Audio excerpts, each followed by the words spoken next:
Yo, yo, yo, what's going on, everybody? Welcome back to Bleacher Takes here on a good old Sunday night, June 5th. A lot of things going on in baseball. We know we got a lot of Cardinal fans who are tuning into us on one device while they got the Cardinals and Cubs on the other. Got a pretty good game going on here. We'll get to that here in a little bit. We're missing Josh tonight. He had a birthday party, I believe, to go to. So make sure you get at him in the comments and let him know what's more important: birthdays, which come every year, or sports. So make Yeah, sure you for get at real. him. Yeah, I know. We got Nate here though, babyface Nate. You might not recognize him. I almost called him a visitor on the pod here, but get your boys Nate and Tim. Nate, what's going on, man? Hey, I'm pretty pumped to talk some sports. I got so many tabs catching up on some basketball. Watch me a little hockey playoff highlights. I know Tim, you're a little sad about that, but saw me a little highlights. I got It's all right. Call of Duty League Major 3 final is going on right now with FaZe and Seattle Surge. That's pretty exciting. Cardinal Cubs going on. NBA finals are going on. Shoot, I know we probably ain't going to talk about it, but college baseball World Series. I've been watching a little bit of that. We might dive into that later in the week, but that's going on too. A lot of fun stuff. I'm excited, man. We got coaches resigning, saying they don't want to be a part of the Was team. Yeah, we're gonna get to a lot of things here, man. Uh, got a lot to talk about, and we're gonna get right to it though. One thing we found pretty interesting, Nate. Give me a little rundown on this Live League golf that's coming to fruition here. Oh yeah. Um, the Live LIV, I don't know if they say Live LIV, started by none other than Greg Norman, an outstanding golfer, golf Hall of Famer, won Masters. I mean, this guy's the real deal. And honestly, this is a big topic. We haven't heard a lot from it until just a couple weeks ago. Uh, Names were being released of who is going to partake in the LIV Golf League, and one of the names that popped up was Dustin Johnson. Now, if you're any golfer of any sort, you probably know the names of Dustin Johnson. I'm trying to find a couple other names to see because I remember they were they shared some of the teams. I think there was like 48 teams that were confirmed to play. Brandon Grace, he's a guy that's in the PGA Tour. Charles Sergio Garcia, Schwartzel, yep. Sergio Garcia is a huge name. Ian Poulter, he's an oldie, but a guy that's Lee been around. Westwood too. Yep, he's somebody that's been around. Kevin Na has been around. Louis Oosthuizen, the South African, he's going to be there as well. Looking to see if I see any other names. I know there's some Graham amateurs. McDowell, Taylor Cooge. Yep. Those are names that's been in the PGA Tour as well. So there's some highlighted names, but like I said, none other than Dustin Johnson is joining, which is huge because this man's been a number one golfer for a couple times in his career, like number one golfer in the world. And I don't know how much you know about it, Tim. I was kind of talking to you a little bit about it, and we were kind of, doing some research about this whole LIV. But basically, it all comes down to money. I mean, these guys are given an opportunity to play for another league that's being started. It's new, but it's opportunity for them to get some big chunks of change. And when you have Greg Norman that are picking off guys off the PGA, or he's picking off officials or top leaders of the PGA to say, hey, come join forces with me. Let's create a league that will really pay for the players, that will be more enjoyable. I think it's less rounds. They're trying to make it more fun. Basically, it's like those guys have tried to start those football leagues saying, hey, we know it's the NFL, but we want to bring fun back to football. It's kind of like that kind of thing. But here's the thing. With PGA Tour, some of these guys, there's no salary. There's no contract that they're signing when they decide to play in the PGA Tour. Basically, the only money they make is their money that they earn, the money that they win, which I know those are huge purses that they can win. But let's say you're an average golfer that year, you might not be making a lot of money, you know? So, I mean, there are some incentives of finishing in the FedEx Cup points. I know if you finish in the top 10 or top 20, top 30, I think you get some sort of bonus at the end of the year. But And the winner won 15 million this year. But yeah, exactly. But I mean, it the all comes top the down to top money. really gets really good money. But yeah, like you Yeah. said, if you're an average golf, I mean, still one of the best golfers in the But look world. how But many I mean, if golfers you're there like, are, though. There's like yeah, 150 PGA Tour players. I mean, it's hard to, and there's only a few majors. Like some of them are not for a lot of money, and all these guys don't play in every single round. They might be hurt, but if you're hurt, you're not getting paid any money either. So that kind of, and I know you get endorsements, and I know people are saying, "Hey, what about endorsements? These players get endorsements, but how do you get endorsements, well, Tim? You got to play good, and you got to, the who best wants players to, who wants to the see ones who the aren't average complaining players? You know about what the I mean? money, yeah, the ones who aren't complaining about the money are the ones who are also getting the endorsement deals because they're the ones that are winning. I mean, if you And finish top they're 10 the all ones the that's time, going you're to be going to on the get endorsement TV. deals. They're the ones that's Right. going to be highlighted on TV. You can't watch Right. 150 No players one's all going at to give you an once endorsement deal if you're never shown on the TV because you can't show off their product because you're not a because you're top not playing 25 golfer. well. Right. Yeah. And that stuff changes. And sometimes, golf is an extremely hard sport. If somebody's really not feeling it one year or, not on their A game, then they take a financial hit. And I think this is basically, I think PGA Tour has had this door open for some league to come in. And we've even heard guys say that. And now with Greg Norman and this team that he's put together, it's like, yeah, these guys have the money to do something that can threaten the PGA. You know what I mean? For And sure. honestly, I don't see any problem with it. Now we do know that in the PGA you do have to sign some sort of character clause, basically, I guess you can call it, It's like a saying, I'm code of not going to conduct type of. code of conduct. Yeah, that I'm not going to be playing in any sort of other league, something like that. You're sticking to the PGA Tour, rules you have to follow, whatever it is. So I do know that he is susceptible for a suspension, Dustin Johnson, the moment that he tees up in this LIV golf tournament. So One thing I did find interesting, I was watching a video and a reporter, I think it was Dan Rappaport, who was reporting. He said that in this LIV League matchup that's about to happen here, there is one open spot still. And one name that has been very tied to the LIV League since the beginning of it is Phil Mickelson. He yeah, has not exactly. been, they have not put him in there yet, but there is one open spot. And I think that they're leaving it open for him if he decides to do it. I could also see him wait and see what happens to Dustin Johnson, what happens with, some of the other guys who are competing in this. But that's also obviously one of the biggest names in golf over the last 30 years to be kind of going against the PGA. And like you said, I mean, the PGA is made for the winners. Obviously, the better you do, the better you get paid, which is incentivized. It's how the world should be. The better the better you are, the better the more money you make. But again, for a guy who's a top 75 golfer in the world, but maybe not a top 50 golfer, he's not making a whole lot of money playing golf. And they have a lot of expenses, and they don't have any type of insurance or any of that kind of stuff too. They don't sign a contract, so they kind of have to do everything on their own.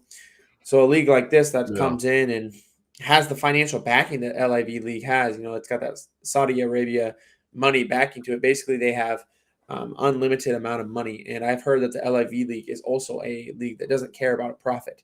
They're not looking to make money off of this. They're looking to just create some national attention based off of it. And I think it's really going to help the players. It's really going to make the PGA maybe change up some of their things, maybe Yeah, change up exactly. to where another league can come in and do this. It's been a Mhm. long time coming, and I think it's very interesting for the world of golf.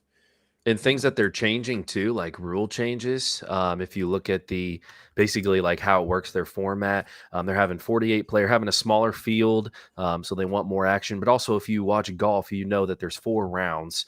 They play 72 holes, so there's 4 rounds of golf. They do like Thursday, Friday, Saturday, Sunday of each tournament. And if you don't make it to a certain cut, like 150 players, if you're not in that top 70 or make it to certain like play as well, you were cut and you don't even play Saturday and Sunday. So you might only play 2 rounds. There's a lot of people and things that they are changing. And also there's different times that they start. Basically, they all start on either hole 9 or hole 1.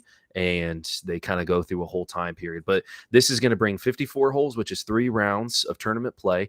They're going to have some team golf, and they're going to have some head-to-head all season long. They're going to have a defined season, so it's not going to be as confusing as PGA Tour. And there's no cuts, so you're always going to be able to watch your favorite golfer compete. Whether he's in dead last going into the final round, there's a chance, and he's going to be able to play for it and maybe be able to battle out, get some things that are wrong with his swing. And then also they're doing shotgun starts, which means that it's going to be a faster, more exciting pace of play. So basically there's not going to be, PGA Tour golf on, that's why they start the Golf Channel, because you're from 8 a.m. to 8 p.m. You're watching basically a whole round, and your player is going to be in there. But with these shotgun starts, basically what that means, I don't know if you know, Tim, but a shotgun start is everybody go to a hole 1 through 18. You hear that they're all going off on that one hole. So if I start on hole 2, I'm going to end on 1. If I am scheduled to start on hole 12 of this course, well, I'm going to end on hole 11. So I'm going to start and just go, you know what I mean? So you're going to be able to watch everybody play. It's going to be all compacted. It's going to be a little bit more enjoyable, which I think is what they're going for, And I think it's going to obviously lead to more screen time for each of these guys, because it's a limited playing field.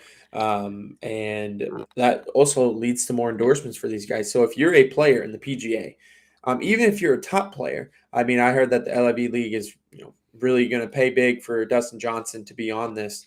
But I mean, even if you're a top player, mid-tier player, whatever it is, why wouldn't you take a flyer on this? Why wouldn't you see, I'm going to have more TV exposure.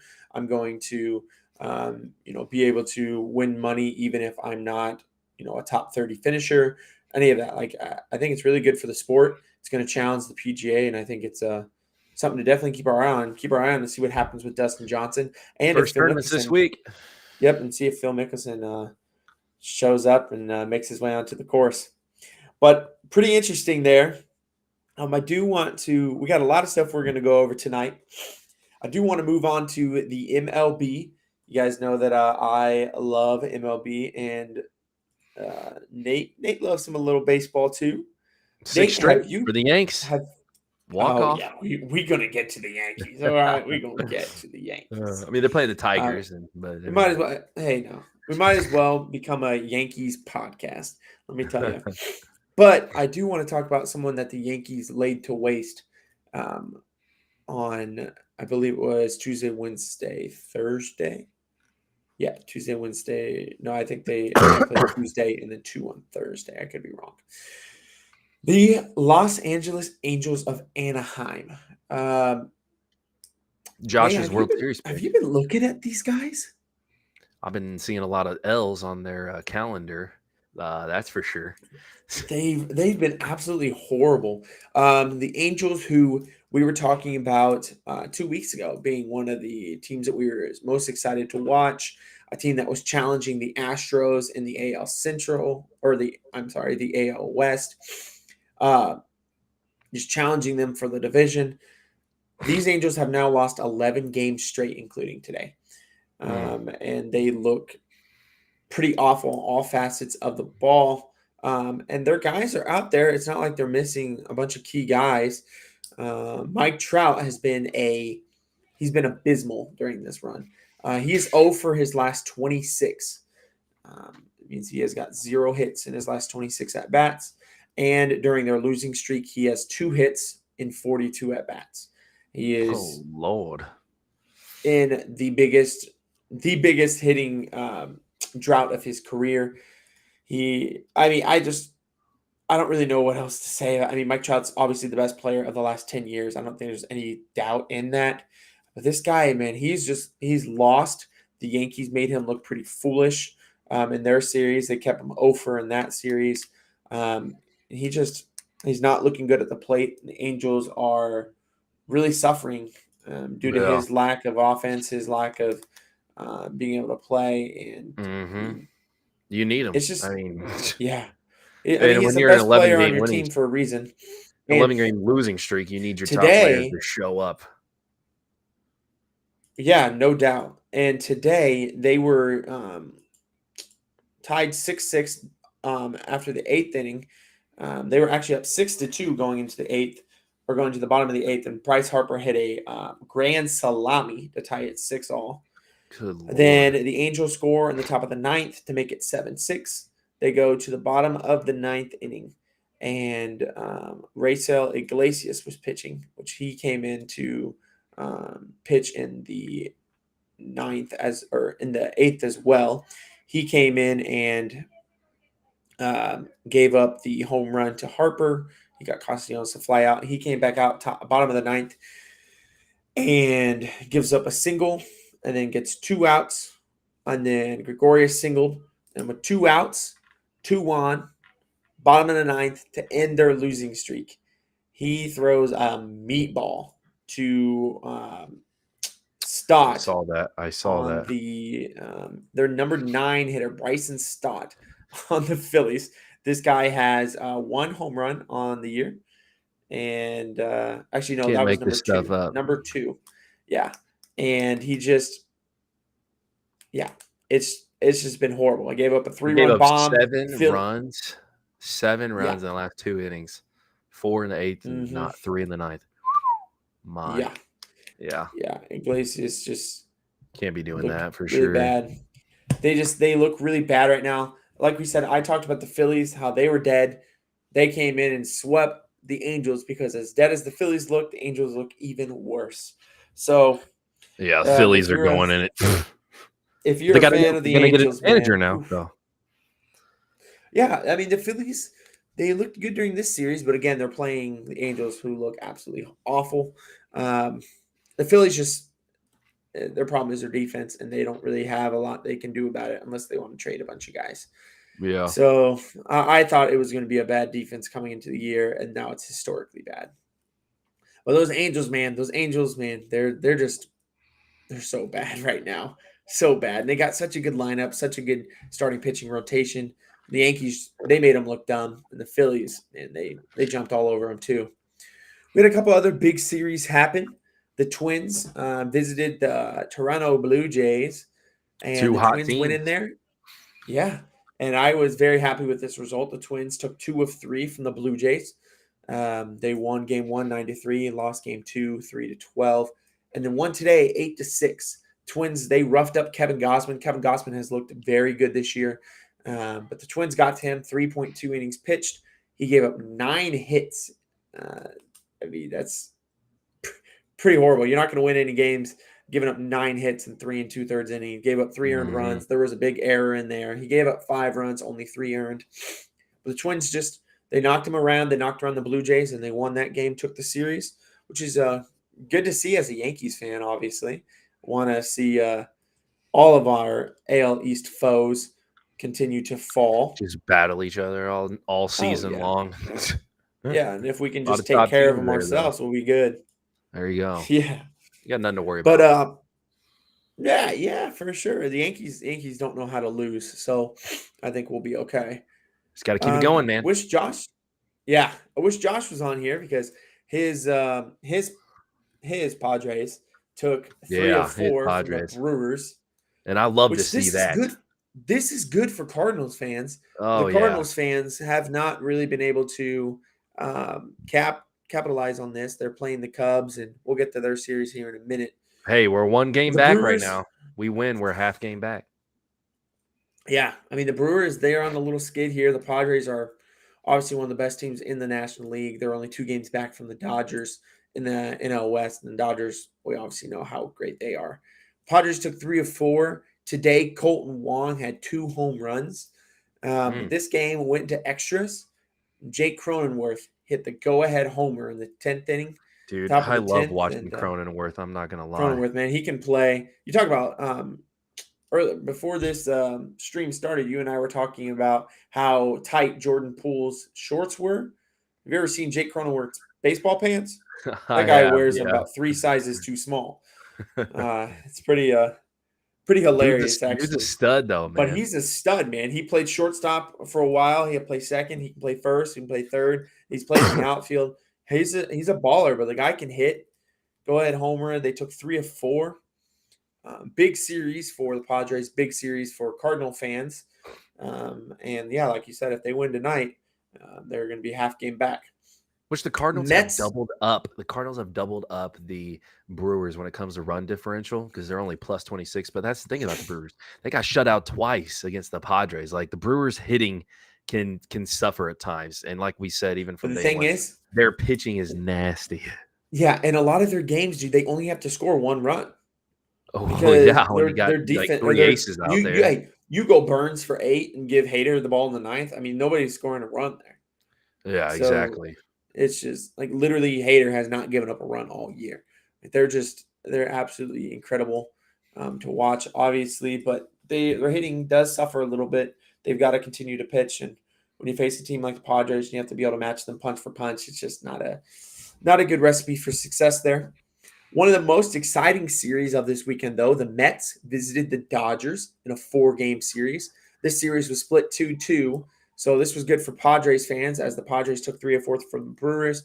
Dodgers lost twice to the Mets, so the Padres are only 2 games back now. But game 4, I caught the last 2 innings of this game today. The Dodgers made a valiant effort in the 9th inning. They were down 4-2. Will Smith hit a homer to make it 4-3. Chris Taylor then doubled and was scored on an Eddie Alvarez single to tie it 4-4. And they went to the 10th inning, and J.D. Davis doubled to lead off the inning for the Mets, and it scored ghost runner Pete Alonso. And then Adonis Medina came in and shut down the Dodgers, got the save, split series. Big series for the Mets to go on the road against the Dodgers and take 2 of the 4. It's good to see from them. Obviously, you don't go into the Dodger Stadium and expect a series win, but if you can split it with them, you call that a win for sure. These teams are still obviously playing very well. It's 2 very good teams going against each other. The 2 highest run differentials in the National League are the Mets and the Dodgers, and they're actually the first. The Dodgers have the best run differential, and the Mets have the 3rd. Yankees are 2nd there. But yeah, a very good series. 2 One top to teams, definitely go man. watch back. Yeah, I mean the 2 best teams in the National League. It's been that way all year.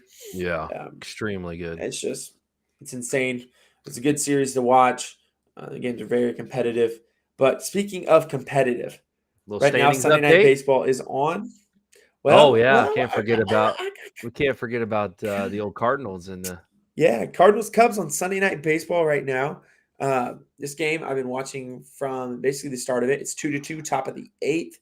Looks like Arenado big hit. Cardinals got out of a little jam there in the 7th inning. Hey, we had Um, Wayno. He was over 100 pitches. oh Still yeah, he got did out of it. exactly what he Pretty needed to crazy. do. He had first and second with 2 outs and got happed to ground out to end the 7th. Now the 8th is up, and I mean the Cubs got a really good pitching performance too from old Steele. He went 7 innings, which he gave up 7 hits, but he scattered them. He only gave up 1 earned. He walked 3, so his WHIP is not looking very good in this game. But he pitched pretty stinking well in this game. Was able to scatter the hits, pitch out of danger. He looked more comfortable pitching out of the stretch to me, honestly. But Wainwright on the other side giving up 9 hits and 2 walks, so 11 base runners in 7 innings, and the other guy gave up 10 base runners in 7 innings, and they both only given up 2 runs each. Yeah. So there's been a lot of action, but not a whole lot of scoring here. There was a play at the Speaking plate of, that was pretty exciting. yeah, you said that Brendan Donovan threw Brendan him out. Donovan, One of the young yeah, guys he are stepping threw up for the out. Cardinals. I'm Oh yeah, excited of how we're playing right now because I know we don't have Carlson, we don't have Tyler O'Neill, we don't have Jack Flaherty. I'm naming the top Cardinal players of our squad yeah, when I right, for say sure. those names. And we have our young guys showing up like this guy that's at the But plate right now, Nolan Gorman, who's hitting 318 as a rookie. I mean, dude was on fire in minor league. He's carried it right over. But I did want to say huge error by Sosa, which they ended up winning the game last night in extras. But did you see the play where it's top of the 9th? Yeah, top of the 9th.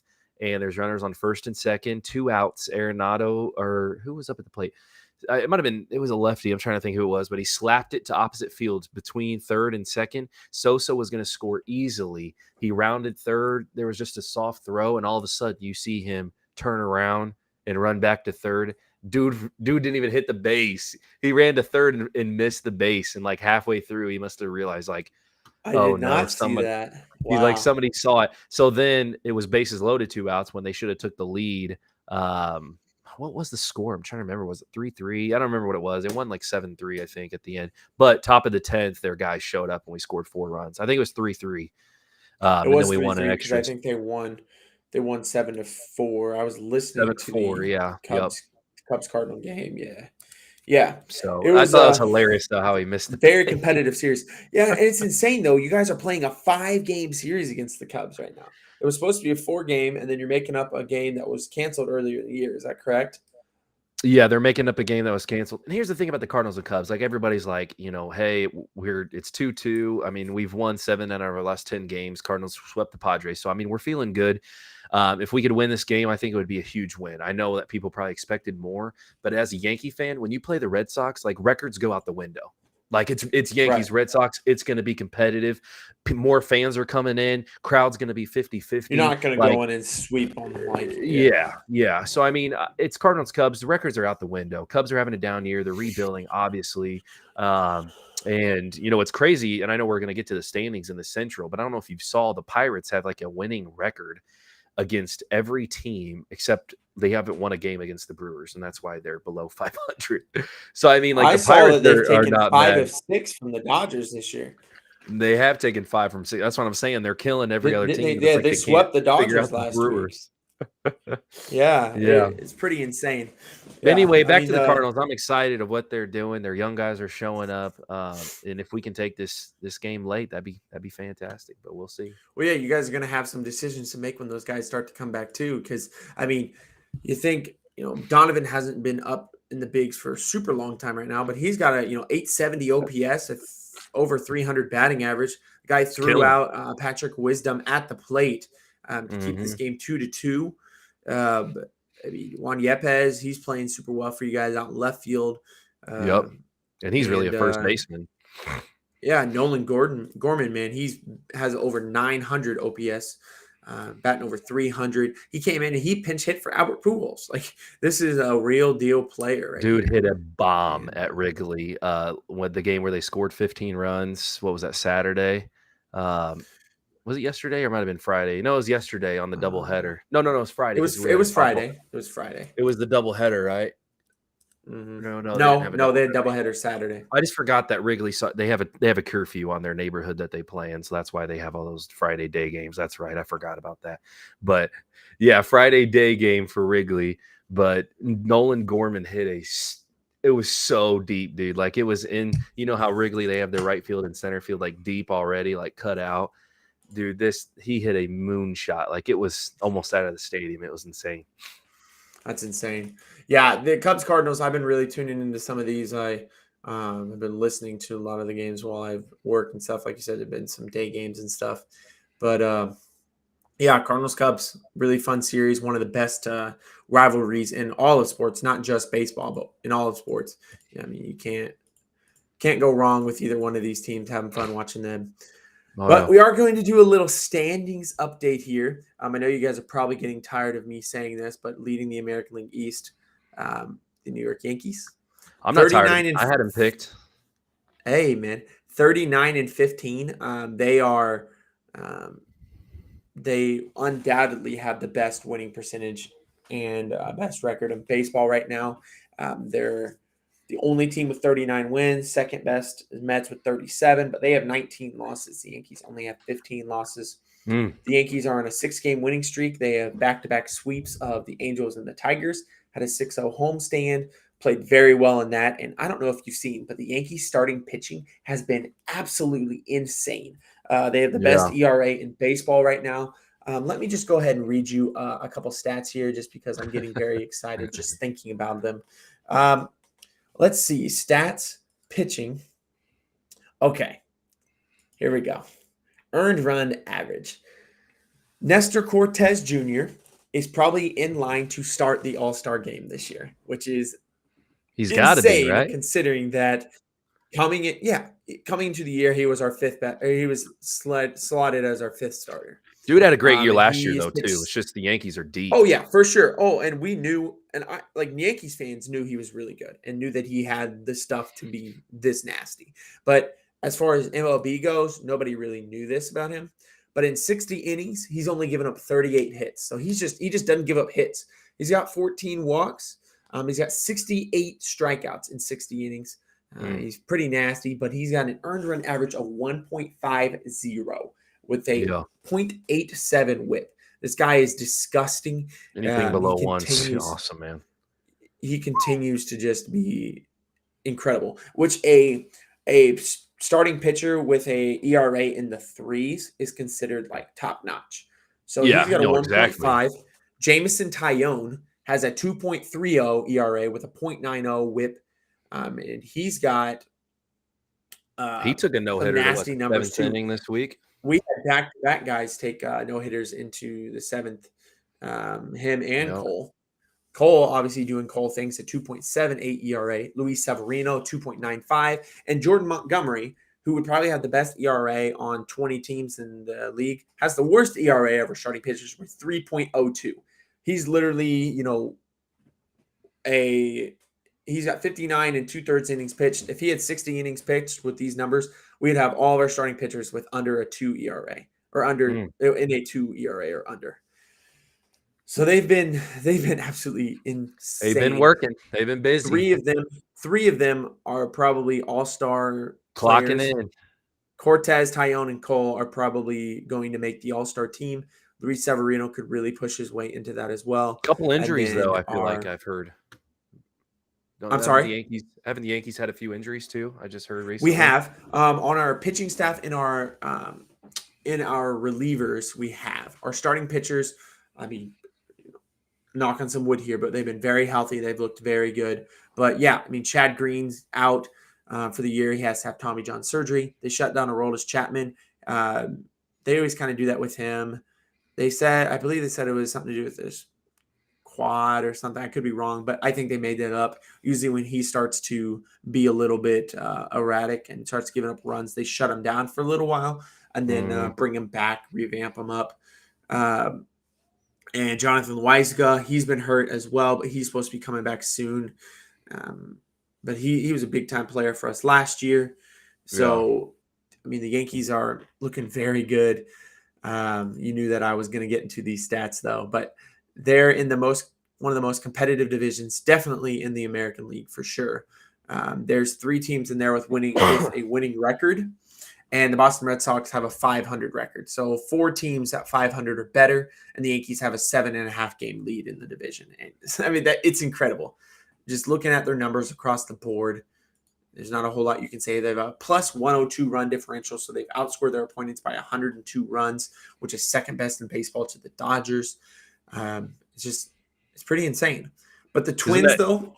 When you saw me, though, about the Yankees, when you saw me, isn't that what you asked me, though? When you saw me shaved, you said, "Did you just get traded to the Yankees?" I thought that you got traded to the Yankees. I was unsure because I thought maybe you could keep the mustache because, as Cardinal fans know, Matt Carpenter, he's got quite the mustache going on. He does. He's raking right now. Yankees. And 4 of his first 5 hits as a Yankee were home runs, including his first 3 hits were all home runs as a Yankee. Well, I'm going to let you know, Matt Carpenter has been the J.R. Smith of baseball for a long time. Dude can get extremely hot, extremely fast. But you know what? I've seen some lows. When he starts to get cold, the Yankees are so deep and have such good hitters, they don't need him to start. Yeah. So it's a perfect team for him. Perfect. And he's a left-hand bat. He can just hit him to the short porch if he wants. And if he starts to get cold, the Yankees can just sit him down because we got plenty of other guys to play in his spot. Did spot. Somebody ask for a trade, though, too? Didn't somebody? Miguel Andujar. He was second in Rookie of the Year voting in 2018 behind Shohei Ohtani. He broke the Yankee record for most doubles in a year, extra base hits, actually. Played very well. And then since then, he got injured in 2019. Gio Urshela took his spot. He, in 2020, didn't hit very good. 2021 also was kind of injured, didn't hit very good either. And Gio was playing obviously very good. Andujar is not a very good third baseman defensively. So they moved him to left field, and he's started to hit pretty well there. Still trying to learn how to play the field, obviously. But they called him up because Giancarlo Stanton was injured, and he hit very well. He actually batted cleanup a couple days for us because we had half our lineup get hurt there for a little bit. And he played very well. But Giancarlo Stanton got activated off the IL, so they sent Andujar down, and he said that he's tired of it and wants to get an opportunity somewhere else. Which I saw I mean, that. I guess I understand. And Andujar is a good player. He's not like a fantastic hitter by any means, but he's a good hitter. And I think he does deserve a shot on a bunch of other teams, but he shouldn't be more than a bench piece on the Yankees because the Yankees are so stacked. Oh, they're so deep, They're the Yankees are the favorites to win the AL pennant, and between them and the Dodgers are favored to win the World Series right now. And Andujar is a very good player, but I don't know that he should be a starter on a team like the Yankees. Now, if he wants to go start for maybe 20 other teams, he probably could. He's a very good hitter, and I'm sure that teams will probably take a flyer on him. But the Yankees aren't a team that's just going to trade you just because you want out. So we'll monitor that situation and see what happens. But it's not like he's a real big time player. In 2018, though, he was a better hitter than Aaron Judge that year. Probably maybe not a better hitter, but he was right up there with Aaron Judge as the most consistent hitters on the team. So, and now, he just injuries and bad luck have really hurt him. But it doesn't help that he couldn't play third base very cleanly. He looked like me out there trying to play third base. Just some errors going on, you know what I mean? But we're going to move on there from the Yankees. In the American League Central, the Twins are 32-24. They have a plus 27 run differential, which that's about normal. You're going to see that. Most teams don't have a plus 100 run differential at this point in the year. You're a good team if you have a run differential maybe at 5 or 10. That you're a good team. If you have a positive one right now, you're a team that is pretty good, honestly. And that's usually only 2, maybe 3. Some divisions have 4 teams in there, but that's only both East. The National League and American League East have 4 teams with positive run differentials. But the Twins have a plus 27. They're in a pretty bad division. White Sox, Tigers, and Royals all have a negative ones in the White Sox, man. I can't believe they're 25-27 with the roster they have, but they've got a negative 56 run differential. They're getting outscored. Well, in that division, they might be able to get something turned on and get up there. But that's the thing. They're only 5 games back. The Twins look okay, but nobody thought the Twins were going to win this division. No, the White Sox are only 5 games back. I had the White Sox. Yeah, for sure. But the Guardians, they're right there too.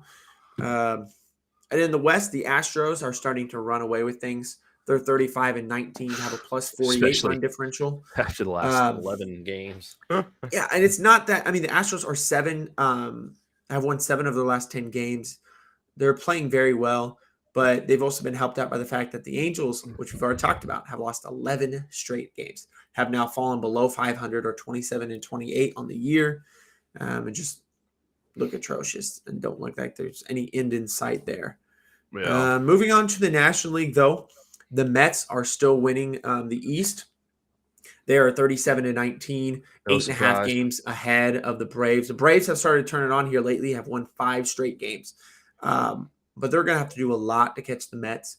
Looks like they're going to try to really compete with the Cardinals for that, or the Cardinals or Brewers, because Cardinals are creeping up on the Brewers, but they're going to compete for that third wild card spot. Compete with the Giants for that as well, because it looks like the Dodgers and Padres are going to be in the playoffs. Whichever one of them, Brewers and Cardinals, one of them is going to make it, and the other one's going to have to compete with the Giants and Braves for that third wild card spot. I know we're still early June. A lot of things can happen from now until then, but yeah, the Braves are starting to turn it on, but the Mets don't really have a whole lot to worry about at this point. They're playing very well. In the Central, like I said, the Brewers lost 3 of 4 to the Padres. They're only 4 for their last. They've only won 4 of their last 10. And they're on a 3-game losing streak. They have a plus 26 run differential. And for them, coming. Yeah, the Brewers really show that, they win a lot of close games.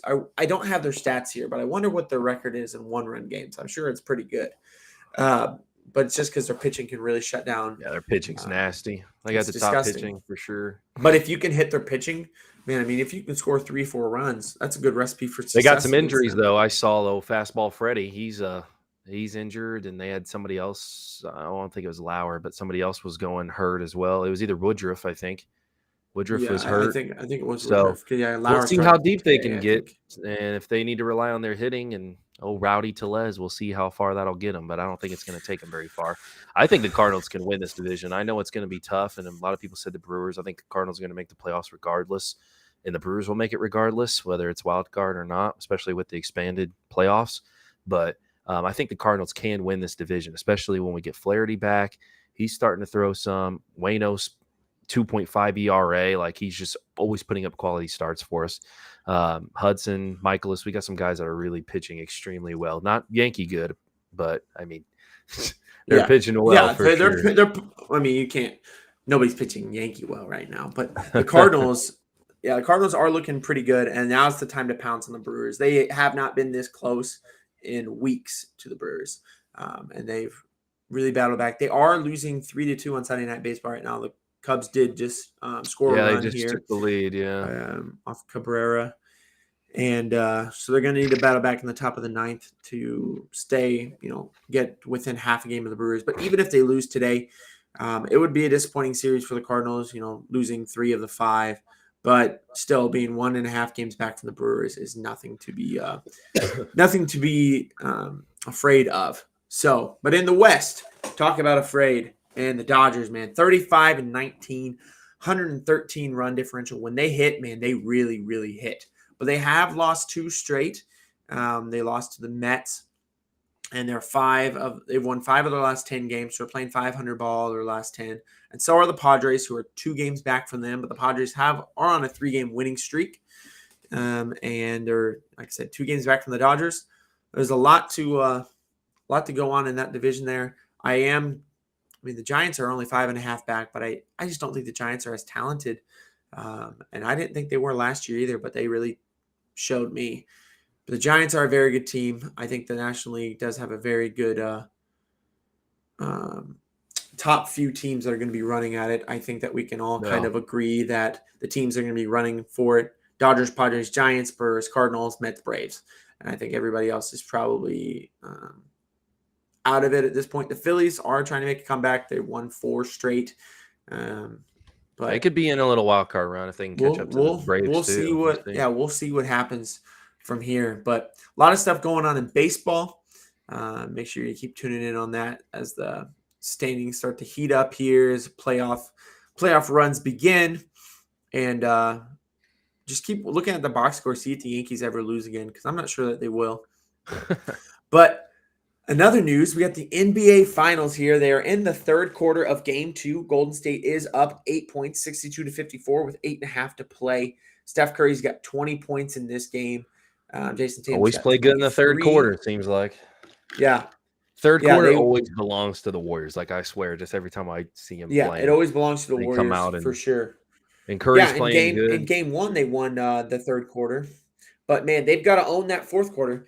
That was the key to Game 1. Game 1, the Warriors kind of looked – it was kind of a back-and-forth game, but it kind of, to anybody that watched, looked like the Warriors' game to lose. And, boy, did they lose it. In the fourth quarter, the Celtics went on a 20-2 run.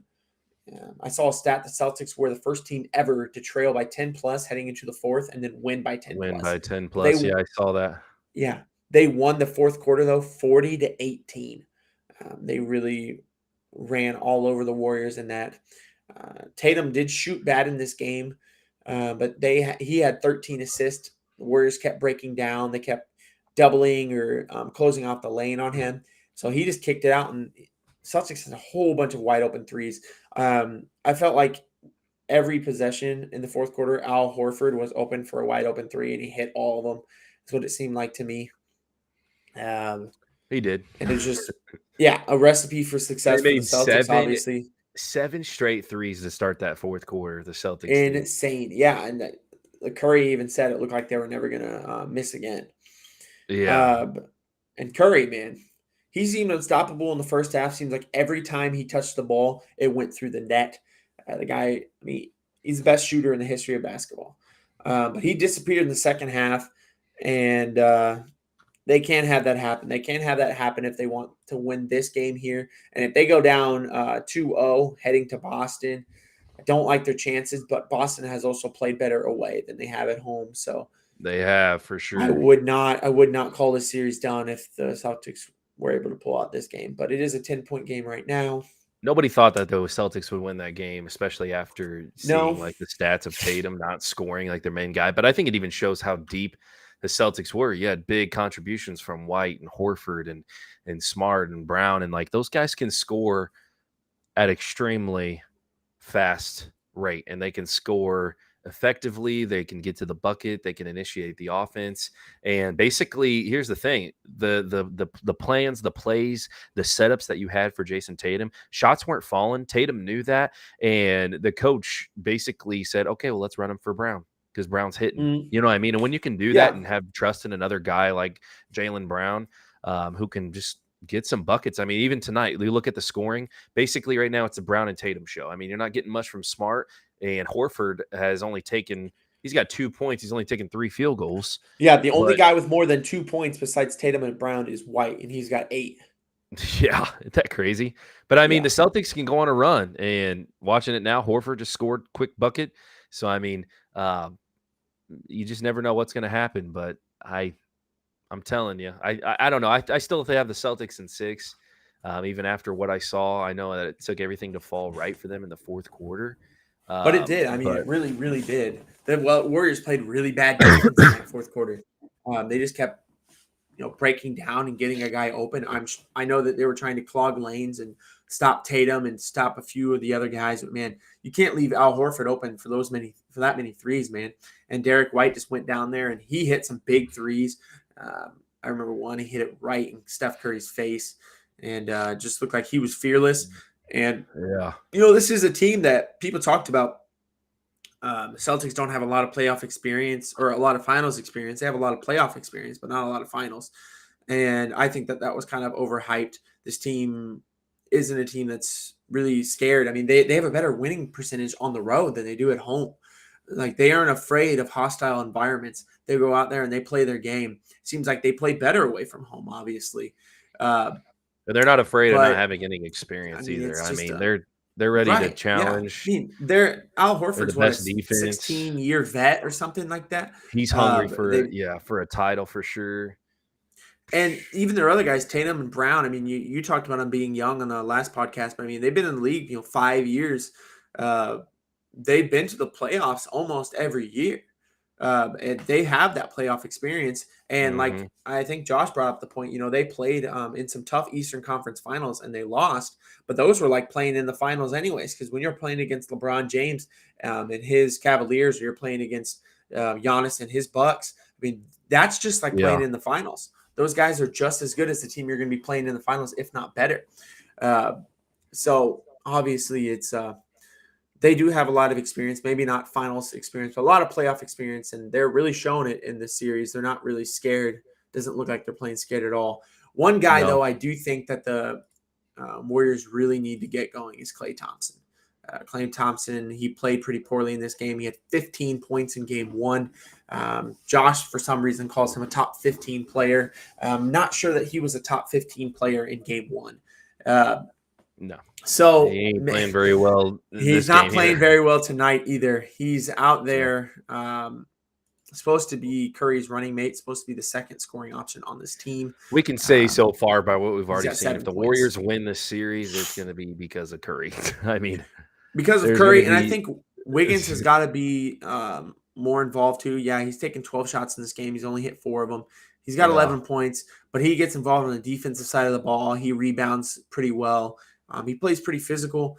Klay Thompson just kind of sits in the corner and shoots, and he's not making his shots. He's got 7 points, 3 for 14 shooting right now, and he's not a guy that fills up the box score. We were talking, he's not a guy that's going to go out there and rebound the ball. Oh my gosh. Leadoff triple, Harrison Bader, top of the 9th Let's inning. go. Wow, that's crazy. But Thompson's not a guy who fills up the scoreboard or fills up the box score. He's only got 2 rebounds in this game, no assist. He's got a steal. He's got a turnover, no blocks, no personal fouls. He's not a guy that really he's kind of a guy you forget about until he has the ball in his hands, which isn't very often. And then he's just missing those shots. If your role in this team is be a spot-up shooter, you've got to hit those shots. And he's not hitting them. The Warriors are up 12 in this game because Curry is playing pretty good, and their defense has actually been a lot better in this game, in my opinion. But they've got to lock down. They've got to. Celtics are hitting a little cold streak right now. Watching it, they can't get any buckets to fall. They're getting, the coach is getting some texts going on. Warriors are up 12, and yeah, they're getting a little frustrated. And hey, let's see if they can bounce back again. And one thing I was kind of mentioning, I think that before this game started, before they ruled out Andre Iguodala, I was thinking Andre Iguodala and Kevin Looney should maybe get some more playing time, because in game one, it looked like Looney defended pretty well, and he looked like he ran through the offense pretty well in game one. And Andre Iguodala just defends very well, is in the right place at the right time. He can make an open three. He's a guy that you kind of want on the court. And a couple guys that I think maybe they should look at lowering their minutes on, which they have lowered the minutes on one of them in this game. I thought Draymond Green should probably get some less playing time because he did not defend very well in game one, and he was an offensive liability. He missed like 10 shots, I think. And the fact that he's taking more than 5 shots in a game is pretty scary, but they leave him open, and they say, try to shoot that, and he'll miss. But, he is their defensive anchor, so I understand them playing him. But another guy, Jordan Poole, he's only played 9 minutes in game 2. And in game 1, he was a defensive liability. He can't guard anybody. And when his offense isn't there, he's really no good for anything. He can heat up, but it's just because the other teams are focusing on other people. I mean, he can score, don't get me wrong. And he showed up in these playoffs for sure. Like, I'm not going to hate on Jordan Poole at all, but he is a young player. He's got some growth to do. And, I know Josh has said many great things about Jordan Poole off stream and off camera. Some interesting things, but I think Jordan Poole still has a lot of consistency. I want to see some more things out of him before I just start saying that, he's going to lead the Warriors for, years to come, because I just don't know. And he's obviously a really good player, and he's young, and he's still learning things. But we even saw this in the Mavericks series. They played him less minutes. I think he was getting 32 minutes per game in the first couple series, and then when they played the Mavericks, his minutes went down to like 27 minutes per game or something like that. But it's because if you watch those games, the Mavericks kept doing kept running plays to where he would get switched onto Luka Doncic, and every time he did, Luka would score at will and do what he wanted to. Luka could score on most people anyway. True, but they knew that Poole is the easiest guy to do it on, and they kept switching on to him. And that's the thing that he's going to either have to learn to overcome, or he's going to have to play well enough on the offensive side of the ball to make up for it. And usually he does play pretty well offensively, but in the 9 minutes he's played in this game, he's 1 for 5, only has 3 points. So they kind of look for him to be a little spark off the bench, a guy that they can bring in and just score some points in a hurry, take some heat off of Steph Curry, and he hasn't been able to do that in this game.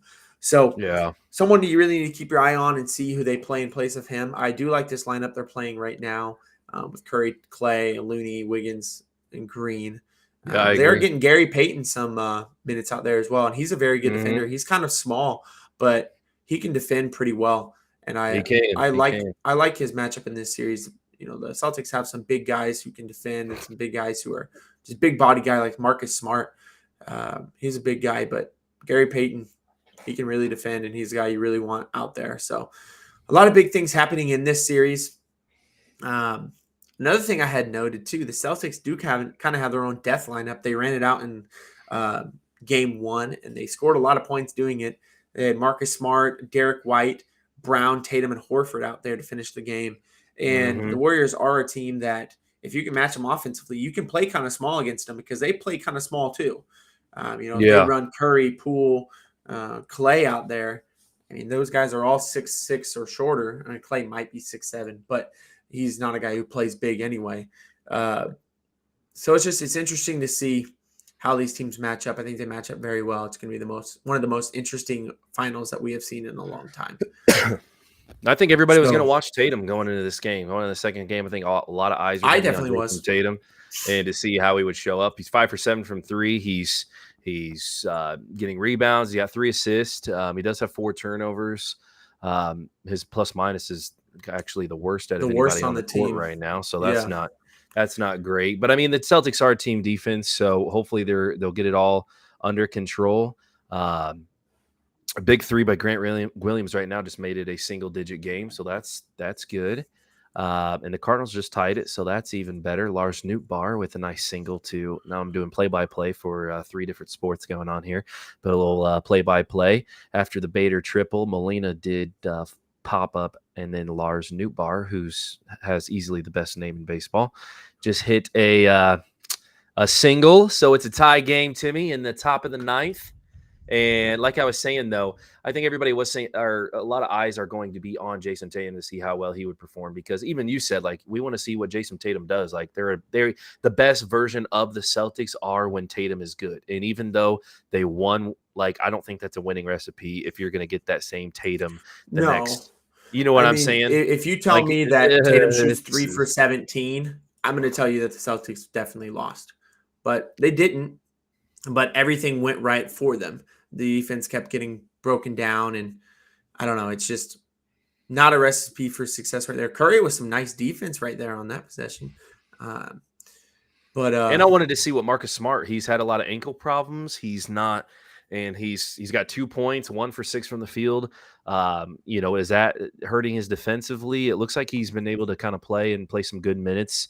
As I'm looking at him on the floor right now, it looks like he's okay though. Yeah, I saw that. Yeah. But I was like, wow, Nate. But I think that was a big thing that Marcus Smart they were checking. And I don't know if you've watched some of this game. I think you have, but it's been kind of chippy back and forth from Jordan Poole. Celtics were upset that it looked like he tripped somebody. Draymond Green and Grant Williams were going at it, little pushing match. Draymond got a tech. There was something else where Jaylen Brown shot a 3 and Draymond fell into him, fouled him on the 3, and then Jaylen kind of stood over him. And you know Draymond, he ain't gonna back down from nothing, and he wasn't too excited about that. And that's just kind of been happening while we were on stream. But it's been a little chippy, and I like it. I like to see these two guys go at it. I think and I think a lot of times in the finals, man, you see these teams really start to go at each other because obviously they're getting very familiar with each other, and they're playing for the biggest prize of them all, the Larry O'Brien Trophy. They're playing for the NBA championship. This is what they all grow up wanting to do. They want to grow up and win the NBA championship, and so these get really emotional, and these are teams that match up very well against each other. So I'm expecting to see more of the same of this. Hopefully, it just stays chippy, and we don't lead to guys getting double tags, getting thrown out of the game, because I want to see the best players on the court. Yeah. No, I always hate it when that happens. But yeah, if we keep it clean, keep it a little competitive, it's okay to have that little pushing, a little shoving, a little trash talk, all that stuff. But if you're trying to do anything like, Evander Kane, you can't do anything like that or you will be suspended. Yeah. That's actually going to segue us pretty well here. We are going to talk about the Oilers. The Oilers and Avalanche. They are playing a series in the Western Conference Finals in NHL, and the Colorado Avalanche are up 3-0. If you guys don't remember who they are the ones who beat the Blues. Nasty team. One of the overall best teams in the sport. And easily. They are up 3-0 on the Oilers. There's only been 4 teams to ever come back from being down 3-0 in all playoff history for NHL. I think the Kings are the last ones to do it, right? I think. Yep. 2013 or something like that. Yes. And the Oilers' lack of depth is truly showing in this series. We've talked about this for a while. It was one of the things that you thought the Oilers were going to lose in earlier series because of this. They don't have a lot of depth. Their top line is about as nasty as can be, with McDavid, Draisaitl, and Evander Kane. And they're truly showing. But, the lack of depth is just truly showing in this series that Avalanche are far more talented throughout their whole team. Yes, obviously the Oilers' top line, you can match it up with any top line in all of hockey, and you can probably say the Oilers' top line's better. But you take their lines 2, 3, and 4 and take their defensive lines, and I think the Avalanche are probably better when it comes to all of those lines. And the Oilers' top line is just not producing the way it was in some of the other ones because the Avalanche's team defense is just so good. They play very well, and they're matching up against the Oilers' top line very well. But yeah, like you did say, Evander Kane, he's being suspended 1 game, which obviously is really, really big for the Oilers because, like I said, their top line is amazing. But if you take Evander Kane off that top line, that really changes some things. He's a guy who fits very well with McDavid and Draisaitl. But he's suspended 1 game for the boarding of Nazem Kadri, which if you didn't see that hit, it was very, very dangerous. Kadri's He used his stick, yeah, and it was to the board. Yeah, it was pretty dangerous. I mean, I think that it looked worse than he actually did push him, and the guy was just off balance too, which really hurt as well. His chances of, or Kadri's chances of, making sure it wasn't as bad. But Evander Kane, he's kind of known for doing, things like this from time to time. I mean, it's the playoffs. You're going to hit them hard, but when you're cross-checking somebody like that with your stick, you can't do that. You can't even do that in a normal hit. And I'm one of those guys who a lot of people, if they're playing a team that's very good and one of the other team's best players gets hurt or something, they're like, oh yeah, let's go. It's going to give us a better chance. Well, obviously you're going to feel better about your chances, but I want to beat a team when they're at their full strength. I want to play full strength on full strength to be best players out there. And Nazem Kadri for the Avalanche is one of their foremost best players on the team. And he's now ruled out for this series because of the hit on Evander Kane. And the Avalanche coach said, he could be out for the playoffs, but he's definitely out for this series. And, Kadri's out for the series. Kane's out for game 4, and Avalanche could close it out in game 4. And that's 2 big-time players missing time. It's just something that I don't like to see, and it stinks. I mean, I hope Kadri is back in time for the Stanley Cup final, because it looks like his team's going to be in it. But it was pretty dangerous. It wasn't egregious by any means, but the way that Kadri hit, it looked like probably messed up his shoulder pretty well. Right. In hockey, they're very, very vague. They always say upper body injury or lower body injury. They don't usually come out and tell you exactly what's wrong. But it doesn't take a rocket scientist to see after that hit that it's got to be his shoulder or collarbone. But yeah, that series looks like it's probably about over. But their backup goalie in too. I just want to that out. Yeah, he's putting in work. He had a shutout last game, and he did really well this game too. And yeah, just to wrap it up, like you were saying, the Oilers they need a spark, and they need their big guys to show up, but I'm not seeing it. I think the Avalanche are gonna take it, but Rangers, though. I think so too. Yeah, the Rangers are playing the Lightning in the Eastern Conference Final, and honestly, coming into this series, most people were saying the Lightning were going to win probably in 5, maybe 6 games. Rangers, man, they're coming out on fire. They won the first 2 games of this series. They lost today, but they won the first 2 in New York, lost game 3 in Tampa Bay. Rangers have played very well. Mika Zibanejad continues to look like the best player on the court when he's out there. And that's really saying something, because when you're on the same court or same ice rink as Steven Stamkos and some of the guys the Lightning have, and even the Rangers have a lot of talent too. But Mika, he's looked like the most unstoppable player out there. He's looked fantastic. But in game 3, we lost to due to a poor third period. We were winning 2-0, we were winning 2-1 going into the third period. And the Lightning just kind of dominated us. I think they outshot us 19-6 in that period. I could be wrong, but some numbers like that. Lightning did not play well in the first 2 games, but they played pretty well in game 3. Hopefully their momentum does not carry over into game 4. I mean, that's a big momentum boost for the Lightning. And but the Rangers have shown, man, momentum doesn't matter against them. They came down from being down 3-1. Hurricanes and Penguins looked like they had them on the ropes, and came back and took them both down. It's not a team that you can really take momentum against them, because they're going to come out and they're going to compete every single night, no matter what happened 2 nights ago. But the Lightning, they looked like they were a step behind in the first 2 games. Maybe that week's rest we talked about maybe wasn't so good for them. Rangers played out of their minds well in games 1 and game 2, and I expect them to bounce back in game 4 and have a good game. They're always going to get outshot by Timmy. What? Well, the Warriors has ended on a 19-2 run to end the third. They're up by 23 points, and Jordan Poole just hit a half-court shot on Peyton Pritchard. Yeah, I just saw that. Oh my goodness! He just stopped, and they're like, Curry's like, "Give me the ball, give me the ball." Nope. Okay, you shoot it, Nothing but Uh-oh. Uh-oh. net. Is this going to make Josh mad? Jordan Poole wouldn't give him the ball, and then he looked back at Curry after the shot was made. Josh going to get all offended by that. Oh, no. But, Oh man, no, I yeah, didn't mean to this interrupt you, but NBA that was Finals is insane. crazy, man. I think But, everybody knew yeah. the Warriors were going to play extremely hard, so I mean, we can't be surprised about this. And No, here's I the think this series is going 7, bro.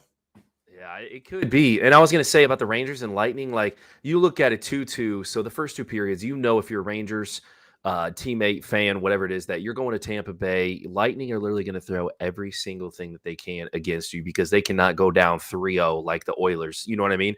So they Right. cannot let that happen. So they're going to throw everything. And even their coach was like, you know, I was happy after two periods. It was 2-2. And if I were to ask you, hey, would you take a 2-2 going into the third period to maybe go up 3-0, you'd probably say, oh, yeah, against the Lightning back home. Like, I'll take that for sure. And here's the thing: the Lightning just outplayed them in the third, and they even said like the Lightning should have won because of that third period. Like they got outplayed. We were up 2-1 It going into the third, took but them. yeah. It took them a whole 19 minutes and 18 seconds of the third period to score.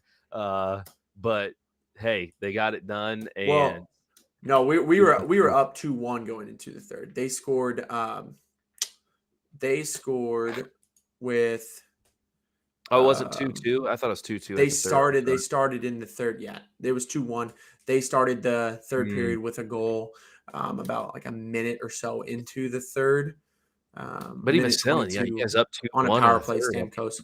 Yeah, for sure. They were going to throw everything, especially in the even that third period being down. They knew if they were 3-0, we're watching, you know, Rangers and Avalanche. I mean, it makes it a series. The Rangers are playing well, and I think they have what it takes to compete with the Lightning. It's hard to go back to back to back, and you know, a lot of things got to go well.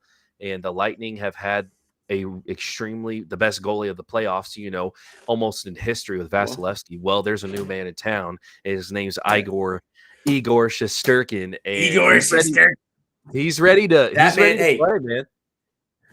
They even asked him. They asked him in after game 2 because before the series started, he said, you know, it's always a privilege to go up against Vasilevsky. You know, he's the best goalie in the game right now. And this is Igor saying all this. And then after game 2, they asked him, they go, well, do you still think he's the best goalie in the game? I mean, you guys are up 2-0. And he goes, series nowhere near to being done. I stand by what I said. But in this series, Igor has been absolutely unstoppable. Even in this game, they lost. He gave up 3 goals, but 2 of them were on the power play. And on a power play, I mean, it's very hard to stop a lot of the pressure they put on you. And in that third goal, that puck could not have been placed any better. Did you see the winning goal in that game? It was a great play. I saw that Victor Hedman passed to Kucherov, Andre Palat, and then he just kind of had a backhand. And Zib was even playing it well because I mean Kucherov, he's around the net, he's on him, and then Andre Palat, a veteran, was just cutting and he kind of backhanded it right to him, and Palat just shot. But I mean, it was a great play. And he put it in like the only spot it was going to go into. It was so close to hitting Igor, and it was so close to hitting the pole, and it just, I don't know, it was just a perfect shot. Igor's played so well. I mean, even in this game, he had 48 saves. He had 941 save percentage in this game. I mean, he's playing out of his mind. I think that they're in good shape going into game 4. I mean, if you would have told me that we were up 2-1 going into game 4 of this, I would be jumping up and down. Yeah, so, no, exactly. I think that I think the Rangers are in a great spot, and I'm excited for you because I know what it was like in 2019 to see the Blues really just on the back of Jordan Binnington, who was kind of the Igor Shesterkin then. Like, he had a great year, and some goalies just get hot at the right time. And, I mean, Igor's been hot all year. He's continuing his dominance, and I'm excited for sure. And I think the Rangers people were getting a little scared about how he played against the Penguins. He had 2 games where they pulled him out because the crowd was kind of getting to him, but he responded in the way that you don't usually expect a younger player to respond, but he's responded by being his regular season self, by being the runaway best goalie in the league this year, and, you know, an MVP candidate, and a guy that if the Rangers are going to continue this run that they're on, they're going to have to lean on him. Because they have all year, and he's a guy that, you know, the team offensively is not nearly as talented as the Lightning. I mean, they can get their own but they make their shots count. They're not a team that's ever going to outshoot you, really. Uh, Yeah. but they rely on Igor and then getting some timely shots in, especially from their first line and the kid line. So it's a lot of fun to watch Yeah. them. Can't wait to see And what goes honestly,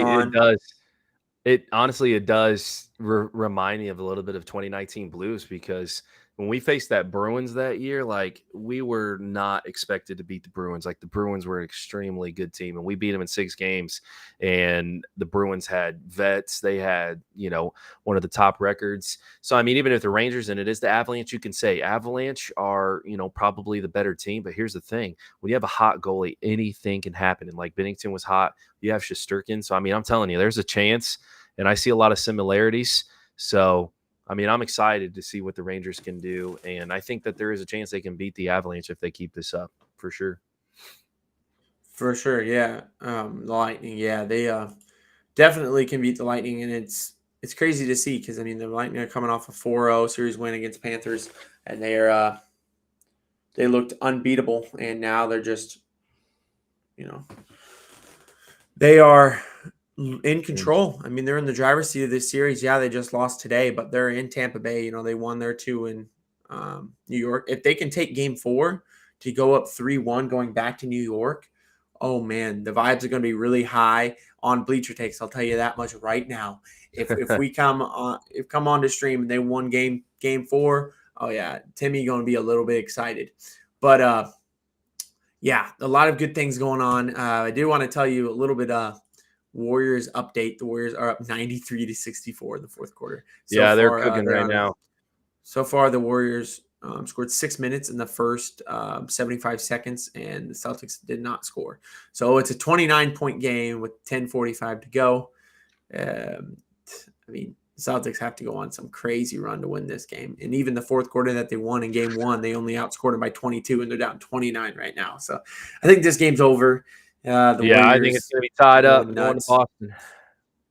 Yeah, and I mean, a guy who I called out just a couple minutes ago, Jordan Poole, for not being good defensively and not playing very well offensively, has come off and hit some big threes, hit some big shots, and Warriors are just playing so well right now. But Klay Thompson still 7 points in this game. So yeah, something to definitely keep our eye on there as we monitor this series. There is one more fun thing that we do want to go over here. Nate is quite the esports fan, and we're all Call of Duty fans in here. And the Call of Duty League has their third major going on, the Major 3 tournament, the Toronto Ultra tournament. And in the winners, or in the finals right now, the Surge are up 4-3. Man, the FaZe are making a nice little comeback here, though, huh? They are. They're making a little comeback. The FaZe, I feel bad for them just because they are they're a great team. They deserve to be in the final like they are. They're extremely talented team. They work together. There's guys that have been together, and there's tons of new teams out there. There's young teams that haven't played as long as them. So, and we know from the first 2 majors, or if you don't know, they lost. Basically, there's 4 major tournaments that these Call of Duty have. Optic Texas won the first one. LA Guerrillas came from nowhere, from having a terrible pre-qualifying round, almost in pretty much last place. They battled all the way. They basically couldn't lose a match because they weren't even on the winner's bracket to begin with, and they swept it. And the LA Guerrillas won the Major 2, beating FaZe again. It's a best of 9 on the final match, and the FaZe have lost 5-2 in both majors. And now in Major 3 finals, they went down 3-0. They battled back 2 in a row. We're excited. And then Surge won a control match, and it was 4-2. And then I just saw that the FaZe battled back in a search and destroy. They basically play 3 game modes: search and destroy, control, or hard point. And FaZe battled back to make it 4-3. And now I'm watching a hard point where Surge is actually leading by 12 ticks, which is nothing, first one to 250 ticks. So we'll see what can happen here. I love watching esports. Call of Duty for one. I don't get into a lot of the other games. I do enjoy the occasional Madden League when it's the big tournament, NHL. Those are kind of fun to watch just because those guys are insane at the game. And speaking of games, I don't know what just happened. No score. Okay. Cardinals and Cubs, top of the 10th. You get a runner on second. I thought the Cardinals were going to score. And Edman was on second, the hottest hitter in the planet, which is Paul Goldschmidt, no doubt. Actually struck out, and then Arenado popped out or moved the runner over to third after a long, deep ball. And then Gorman struck out. The ball got behind the catcher. The runner did score, but he was thrown out at first. So, bummer. Dang, bro. So- If he would have taken off and been running as soon as he struck out, Yeah, this I think game he would have been the Cardinals safe. would be winning this game. That sucks. Dang it.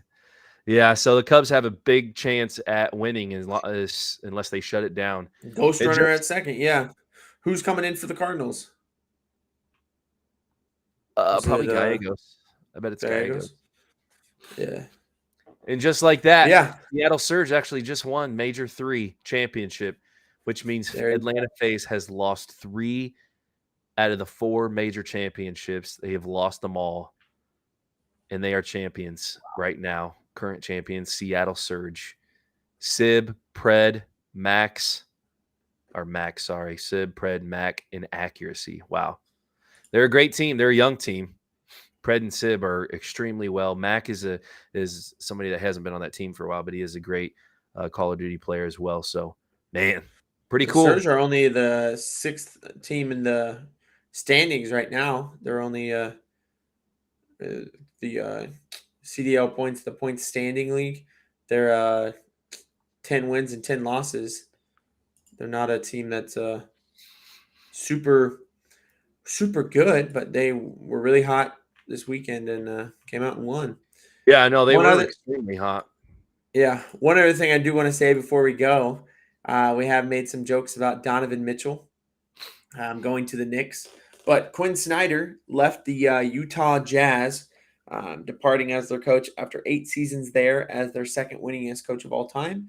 And Donovan Mitchell reports as being unsettled, unnerved, and wondering what it means for the franchise's future. I'll tell you what it means for the franchise's future, buddy. You go into the Knicks for a breadbasket and a couple first-round picks. And you're going to go play along with R.J. Barrett. We might give them Julius Randle. And we'll go from there. We'll see. Nate, we got a decision to make here, bro. This, okay. I got a little somebody who popped up in my bottom left-hand corner here. Trying to see if this is something that we should entertain or if this is something we should let go. Nate, what are your thoughts on this? I'm saying no. All right. That's what I'm going to go with as well. Josh thinks that all his boys can come in here and do the work. And hey, we already talked about everything, Jay. He's trying to comment on Facebook. We've been on the pod for about scores. We've been on the pod for hour 20 now, and man in here trying to hop in. He got a birthday party or something. What kid's birthday party lasts till 9 p.m.? Let me tell you, if my kid up at 9 p.m., a kid's birthday party. School right now, though. It's summertime, Tim. People staying up late these days. I mean, what they have at this? Was it a whole fair? They got pony rides. They got, 9 p.m. and this man's just now getting home. I'll be out of town this week, though. I'll be out of town this week, so yeah, don't Nate be missing will me. be out of town this week. Don't be missing me too much in the pod. I'll see you Sunday, though.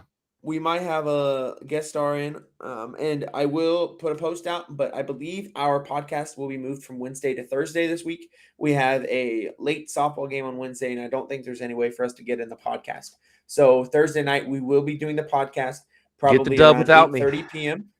And yes, sir. But thanks, guys, for tuning in. We appreciate you being here with us. Thanks for being with Nate and Tim, not Josh. And we'll catch you guys on Thursday night. Enjoy your nights. Thanks for spending a little time with us. And if you ever miss us, our video will be uploaded on YouTube, Facebook, and you can listen to our nice, sexy voices on Apple Podcasts. So have a good night, guys. Thanks for tuning in.